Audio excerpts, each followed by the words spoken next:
polvo con Lois Pérez. También se unió gente del AMP. Con H y con M. Sí. O progreso tiña que estar moito máis nas bibliotecas tamén. Porque eu creo que agora estáis ca representación mental, pero non de fodor, non? Estáis con outra. Pois ese é o Córtex de 5. Ben, eso xa lo vamos a aprender, xa ganado. Non contabas con esto para a casa. Sí. Despois había máis, non? O Agustín, a ver, o Agustín, que profesorado era o conserxe, sabes? Pero realmente, por menos, non sabíamos que era quen verdadeiramente movía o bacalao. Era quen movía os fios, os hilillos todos. O Agustín, que sacaba as castañas do lume nun momento dado. A Agustín isto era porque a acepción de conserxe ten unha doble acepción, orixe etimolóxica dunha banda ben de servus que é esclavo e doutra de servins que é sarxento, non? Entón esa condición ambivalente que lle permitía adaptarse ao medio, non? Esclavo, sarxento a un tempo. Para nós, portouse moitas veces ben con nós e co tempo aprendimos, pero daquela para nós era como Dr. Jekyll e Mr. Hyde. Pola mañá era o desagradable conserxe da escola, pola tarde xa cambiaba e era o desagradable rexente. Bueno, Agustín máis que de Fodor, ele de Fodor non era tanto, ele era máis de Piaget. Sempre foi moi de Piaget, sobre todo o pensamento intuitivo da fase abstracta. Quitamos de los setos, hombre! Estou vendo que os vou ter que cantar os dentes. Non, sí. Vale, despois estaba o Federico, e polo tanto tiña que estar. Íamos contar da Cenicienta. Tiño un guitarlélico, collín aí pouco e facíame ilusión, mas que eu non sei como meter isto, porque eu normalmente falo, non toco. Pero quería traelo, entón recreemos, vamos ir directos ao plot point, que din nos guións cinematográficos o primeiro viraxe, non narrativo mítico da Cenicienta que desemboca a acción dramática posterior que é cando Cenicienta pierde su zapato. Entón, máis ou menos, e al rayar la medianoche la princesa Cenicienta, temerosa de que cesara el poder del encantamiento, corrió presta hacia su carroza, pero por el camino perdió su zapato. Ahora su pie desnudo lucía grácil al viento, en tanto el príncipe la observaba alejarse en silencio. Taciturno, dixo para paro, taciturno, profe, aquí non hai deso. E dixo o Sen fixo para Canadá, nunca máis soubemos dentro, eso foi anos despois. O Sen dixo, profe, eso lo perdió porque non corría por mi calle, senón non lo perdí. Porque o Sen vivía aí na calle Acacia, que é paralela á Rúa das Fontes, que é a que sale do instituto. Aí o asfaltado chegou no 2011, sabes? Ali teñen fama de vos canteiros os de Goián porque non se puxeron aí na Rúa das Fontes, está tocho de collos, sabes? Chega a Cenicienta a librería Mariló que está desfeito xa. Non perdí o zapato. Bueno, isto sería importante tamén. Vamos ver como vamos do tempo. Tranquilamente. Sí, bueno, entón a adecuación é importantísima, non? Que é algo fundamental do que vos viña a falar, que nos interesa moito a todas e a todos. Hai un libro de Borges que eu creo que fala desto, do sentido un pouco libre, incluso a veces anárquico, de como as persoas interiorizan o gusto pola lectura. Hai un conto que se chama O libro da arena, e nel un alter ego de Borges é un erudito literario que recibe a visita dun vendedor de libros que lle ofrece un misterioso libro e el merca o intrigado, entón comeza a abrilo, pero cando quer ir ao inicio da páxina todo o rato se interpoñen páxinas entre o seu índice e o pulgar e non é quen de chegar á primeira páxina. O mesmo lle pasa co final, e cando quer ir polo medio tamén unha pasaxe que quere rescatar dun día para outro. E non opina usted de Shakespeare, dixo Pereira. Hombre, profe, Shakespeare non está mal, pero para vivir prefiero Albeiro. Ese era un pouco nivel. Aquí a estudiantes non lles gusta Shakespeare. A valoración do Pereira tampouco. Era un pouco, pasaba un pouco pouco así, non? Despois había unha canción popular que se impuxera, que a cantábamos, Origen Popular, non? Tamén isto podemos utilizar o guitarrillo, o guitalele, non? Dice, é unha, parafraseando a un cantante latino, tal, era, e cantábamos no instituto xa, non? Que cultura, observade que manexo dinámico da lingua, non? Que cultura va a tener un chaval de allí de arriba de la piringalla. Parémonos desa estructura de allí de arriba, sabes? Desbrozando nas construccións, afeitos, sin complejos, de allí de arriba de la piringalla. E logo fixademos como remata o pareado, que nivel lírico, non? Que cultura va a tener si nació en la piringalla. Vale? O sea, rimar piringalla con piringalla. Así a todo algo lo hemos aprendido, eso sin pisar a biblioteca. Eso solo está a altura dos grandes, na sinxeleza a xenialidade, non? Sí. E así un pouco todo. Pero eu antes de seguir eu quixera, bueno, do Alvedro podíamos, non me parei moito, podíamos contar despois. Sí. Entón acercaba o Mario, exercendo de líder. Parafraseando a Scarface, a Al Pacino en Scarface, en El precio del poder, na doblaxe a galega, non? Da TVG, e dicía, manda carallo. E logo da súa propia colleita, non lo sé, Sen. La verdad es que no lo sé. No tengo ni la mejor idea. Sí. No, ideas boas non tiña moito.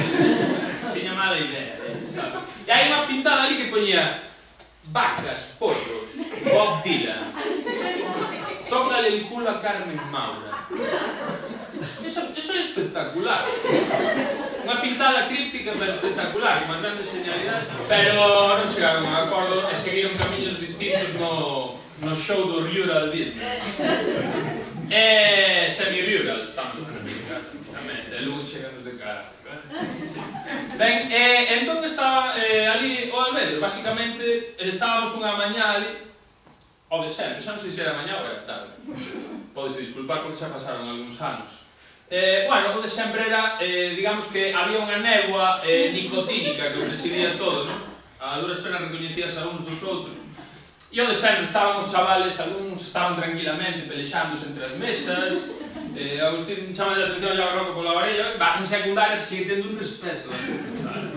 Estaba o Pereira ali contra o lado, xa armando un cañutiño, sabes? Bueno, esas cousas, non? Das horas de lecer. Nos, os que máis estábamos, cada noso bocadillo de tortilla, vendo a partida de futbolín e tal, non? Outros estaban apampando para aquel Lugo mítico do ano 91, que lucía no póster pendurado naquela parede descascada. Estaba Domínguez na portería, Albite, lateral derecho, José Ángel, Cacharrón, logo estaba centrado Miguel, o que é representante dos libros de Santillana tamén. Sí, Carón. Está aquí, tamén. Foi del uno de aquí, Miguel. Miguel. No, pero estaba no póster, do Alberto. Que, a ver, 50 horas de Alberto convalidan por 4 cursos de primaria, secundaria, xa dixeron, xa lín outro día que iban a sustituir o currículum de primaria o Menéndez de Miguel por un pack de CDs de Cantajuego. Non, bueno, está ben, iniciativa boa. Diversificar o currículo. Bueno, estábamos ali, esa era un pouco a situación apampando, non? E de súpeto vimos debuxadas a través do outro lado da parede, ao outro lado do cristal, perdón, da porta de entrada, toda chea de merda de rechumida, dúas siluetas resaltadas pola luz do sol que viña da rúa, dúas siluetas míticas e misteriosas. Un momento. Vamos contar un conto de... Un conto, non? Un conto de Francisco. Coñecer este checo, Francisco Kafka, que se chama, non? Ten un conto que se chama As portas da xustiza, non? En ele un labrego chega ás portas da xustiza e impide o paso un garda, que non o fai explícitamente, pero lle aconsella que non entre, que non cruce esa porta, porque logo desa porta só agardan infindas portas con gardas moito máis perigosos ca el. O vello, o labrego, ao que parece, pois, non tiña moito traballo aquel día, entón séntase a agardar, e pasan os días, os meses e os anos, E cando xa está agoniante, a piques de morrer, pregúntalle ao garda: mira unha cousa, se nesta vida todas as persoas buscan a xustiza, por que en todo este tempo ninguén máis que a min veu ata aquí para cruzar a porta da xustiza? E dixolle o garda: porque esta porta estaba só feita especialmente para ti, pero non a cruzaches e agora teño que pechala. E agora dicen, agora explica, o que pasa é que non sei o que quere dicir. Pero como conto está ben, deixámoslo aí. É como cando miña abuela fai o caldo sin ud pola tensión e tal, meu abuelo, cala a boca e come, que se comeras como comes, non comías como comes. Non, se aprende o Kafka, verdad? O sentido oculto das cousas e da lingua. Bueno, as portas da xustiza, pois ese é o conto. E as portas da xustiza estaba tamén nunha porta aberta, que as bibliotecas tamén son unha porta aberta á fantasía, non? As portas da xustiza estaba John Ballan, coñecedes a John Ballan, aquel cowboy de Marín, mítico, estaba ali un día as portas da xustiza, precisamente as portas do xulgado de Pontevedra. Recolleron as cámaras de televisión española ali no bar de enfrente, unha escena que estaba ali improvisando no bar, estaban xulgando os da Operación Nécora, os narcos ali no... Cando Laureano Viña dixo aquela frase mítica, no? Dirixíndose aos xuíces, dixo: menos mal que creo en la justicia, si no los mataba a todos. Sí, bueno, pois estaba John Ballan ali improvisando esa comedia, era unha película de cowboys, de vaqueiros, entón nela chegaban ao salón, e chegaba o vaqueiro, deixaba o cabalo, entraba, recibía ali a vedette, non? E dicía: hombre, ha llegado, bienvenido! E dicía: bienvenido no ha venido, nena. Quedó en Monterruso. Non sei, a mí porque me fai gracia, pero nada máis que a apetecía contar eso, pasalo co de Kafka.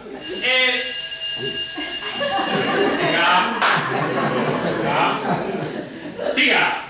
Bueno, apetecía contar iso porque as portas das bibliotecas tamén son iso, os libros son unha porta á fantasía. Eu andaba mirando, non sei se teis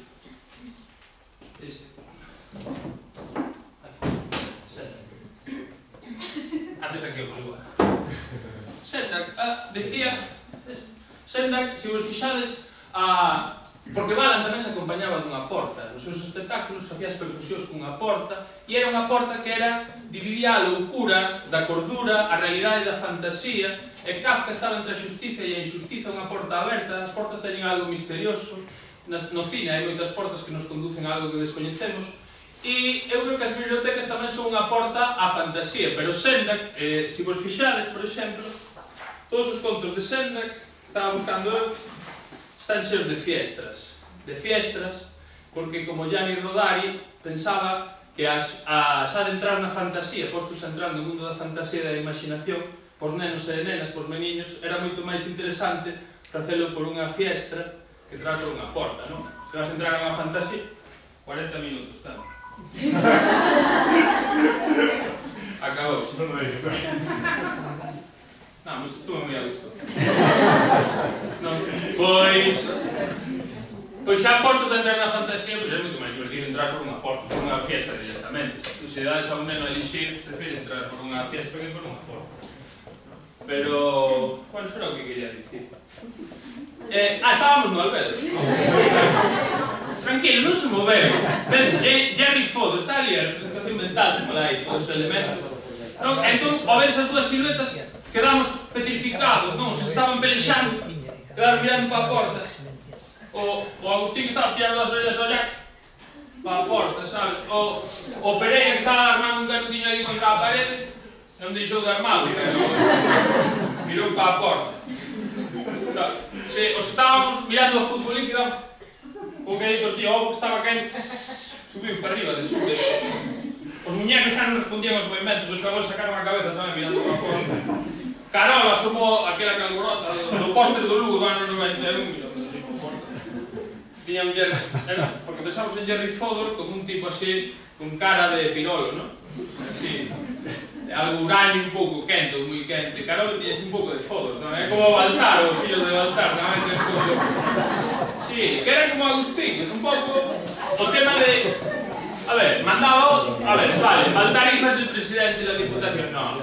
O que manda é o vello, entende? Sí, é así. Xa sabéis que agora van incluir o Kama Sutra no temario das oposicións. Van retransmitir online o proceso selectivo polo canal Porto para Estados Unidos. Sí, bueno, o tema é que quedamos así mirando, non? Pa porta. Entón, abriuse a porta e vimos o que era. Foi como se a Vladimir e a Estragón do Samuel Beckett en Esperando a Godot, que é Esperando a God, agardando a Deus, non? Godot é Deus. Como se lle aparecera Godot finalmente ali, non? E apareceron, eran dous cicloturistas franceses no ano 91, entendes? Estaban ali, levaban mallas cortas, axustadas, calcetín, reflectantes,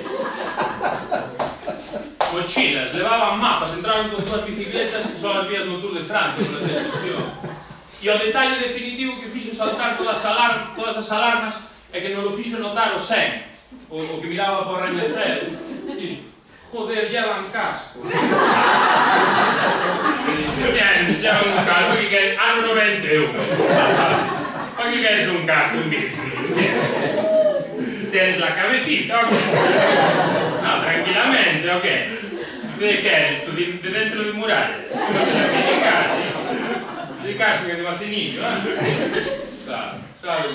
E o Pereira tamén reaccionou, estaba ali xa a comenzar, entende? Hostia, vaya susto, pensei que eran mis viejos.